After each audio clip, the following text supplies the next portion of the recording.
Welcome to Cox OC Connection. I'm Lacy Kelly and this is Cox Civic Connection, a segment where we interview your civic leaders.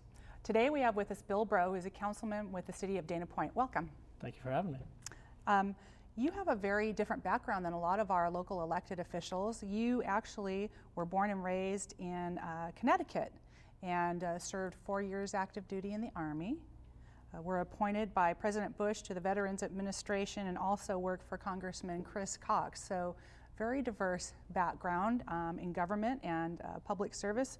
How did those life experiences and variety of career experiences impact your service on the City Council? Well, at first it sounds like someone who can't keep a job, but yes, I was born and raised in Connecticut, and after high school I enlisted in the United States Army. I served 4 years on active duty, very proud of my service.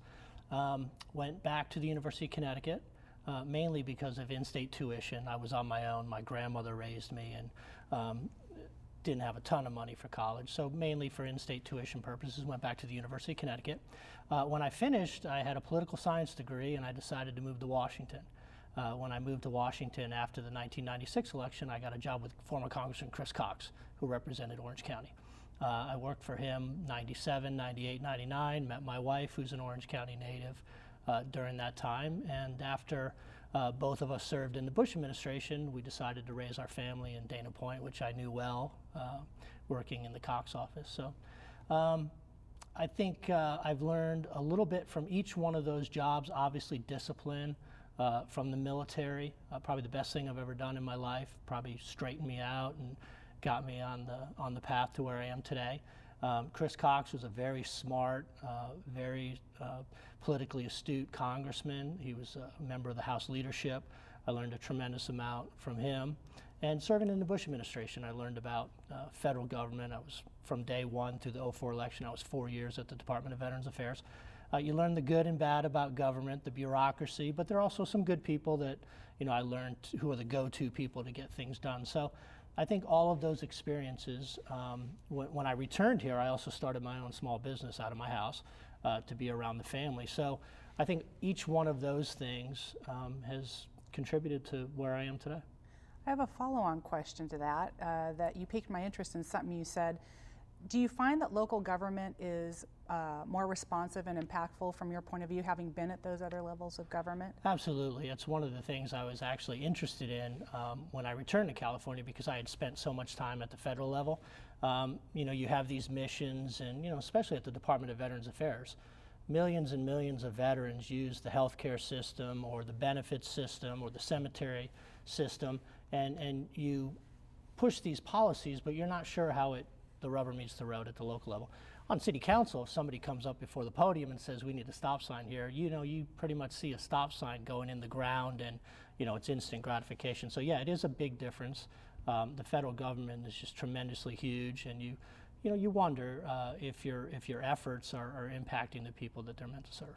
Sure. Okay, so now you're running for assembly. I am. What was your motivation for doing that? Well, there's two things. I have two small children, 9 and 5. I'm really worried about the direction of the country for their future, the debt that's been burdened on them, this whole notion of cradle to grave government, taking care of people. It's not what I learned growing up. My grandmother, who lived during the Depression, raised me, gave me those values of hard work and not wasting money.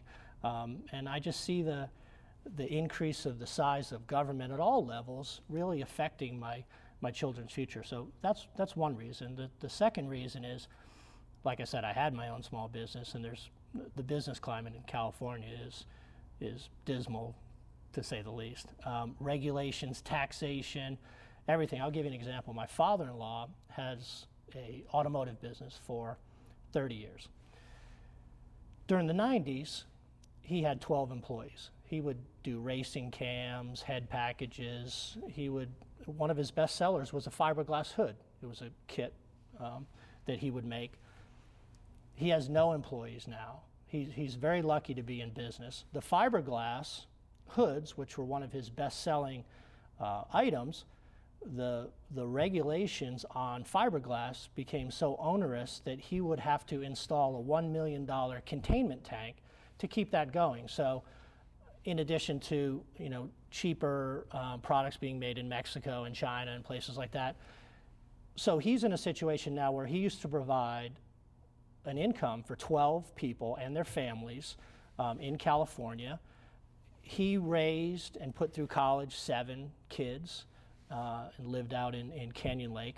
Now it's him by himself, and he's barely keeping the doors open because of all the regulations. For example, the city will come in if some drop of solvent goes on the asphalt. He's had to pay to clean an entire parking lot because some solvent's gotten on. It's too much. So I want to go up and fight for business and entrepreneurs, and I mean that's the way. Government's not the answer to get on Obamacare and get unemployment for life. It's hard work. The hard work will keep people out of trouble. It's a path for the young kids for the future. And so I want to go to Sacramento and change the business climate. I see. Okay. Well, you said something interesting to me. You have young children. I do. You have a former opponent for your assembly race, Steve Barrick, who's a council member with Rancho Santa Margarita, who stepped out of the race for a number of reasons, but one of them was balancing sort of that family demands and work demands with the potential of becoming an assembly member. My question is really the same to any legislator and to you as a potential one. How will you balance that with your home life and your work life and your public service? Well, first of all, I wish Steve all the best. It's very difficult to put yourself on the line. And for example, I'm sitting here tonight, not with my family at dinner, but it comes with the territory. But it's a conversation I had with my wife before I announced. And I don't intend to just take off from the district and be in Sacramento by myself. My family is going to be involved. They're involved in my council activities. I bring them to as many events as I can. And it's something that my wife and I discussed. We both know the demands of the job. So I'm hoping that my family unit will, come with me to Sacramento as often as possible. And I still do. My son's in skateboarding lessons and playing basketball, and my daughter plays violin and in gymnastics, and I go to as many events as I can. And I'm certainly not neglecting the family obligations. I want to be around them. But like I said in the previous question, I think there's bigger things to fight the direction of this country. It's worth sacrificing some of my time and efforts because I think the state's worth fighting for. Mm-hmm. Like so many important things, it's a trade-off, I suppose. Yeah. Well, good luck on that. Well, thank you very much. One of the significant developments in your city is the Dana Point Town Center. And I wanted to ask you about that. It is a pedestrian-friendly dining, shopping, and entertainment area. Can you tell us about that project and what it means for Dana Point? Sure. Well, the Dana Point Town Center project is probably the #1 issue the last 25 years since the city has been incorporated. The plan is for, if the viewers are familiar with Dana Point, Pacific Coast Highway and Del Prado along the coast go through Dana Point. They're both one-way right now. The plan is to turn them to two-way, slow the traffic down. It's been zoned retail down below, residential or offices up above. So we will widen the sidewalks, pedestrian friendly. The vision is sort of an Emeryville or El Paseo and Palm Desert, Santa Monica. We had a very good architect, Boris Dramoff in San Francisco, who designed the project. So for 25 years it's been worked on. About 10 years ago, the city created a subcommittee, and the subcommittee had 30 months of public hearings.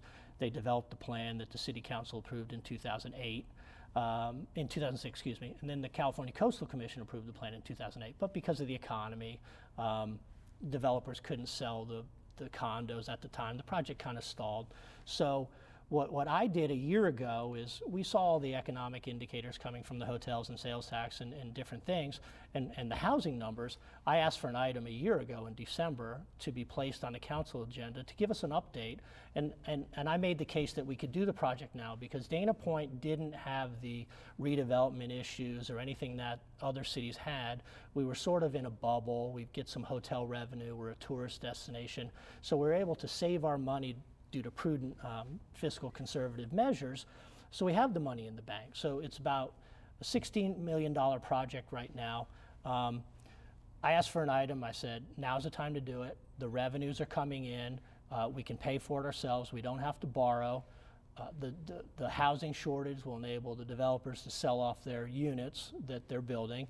And now's the time to do it because we can still get a good bid on construction, and we disrupt the businesses less than if the economy comes back full bore and people are trying to get to restaurants. So the item got put on a February meeting, and my colleagues supported the idea, and we paid for it as we go. We've approved 2/3 of the project right now.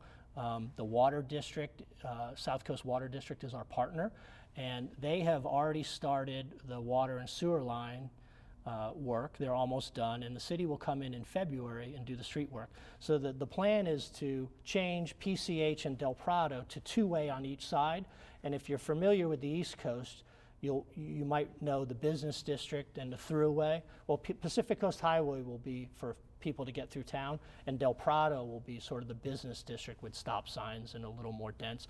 But the idea is for, I mean, going back to ancient times, the common area in a town where the political discussion and the markets and everybody met and discussed items. Dana Point doesn't have that. We have the harbor, but we need a downtown, and I'm excited that it's happening. That is exciting. I have never heard it described that way. That's exciting.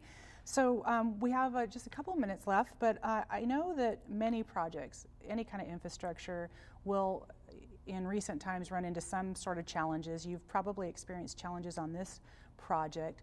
What can you share with us, and how have you dealt with those challenges of opposition to a project that maybe some other cities could learn from?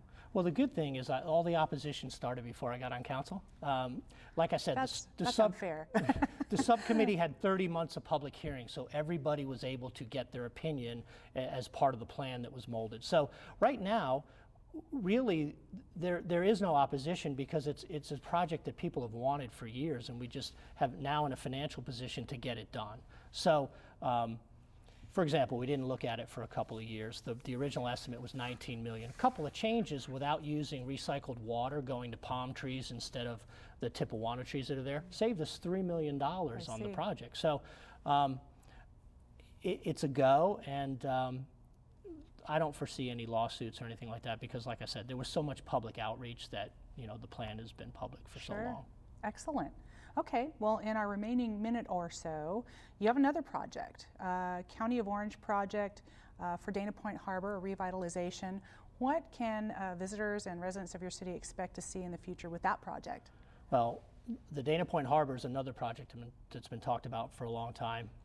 Again, the Coastal Commission is an entity that we have to deal with in Dana Point. Are they opposing? No. It's already been through. It's more of a money thing. It's $140 million, so the county needs to find the funds.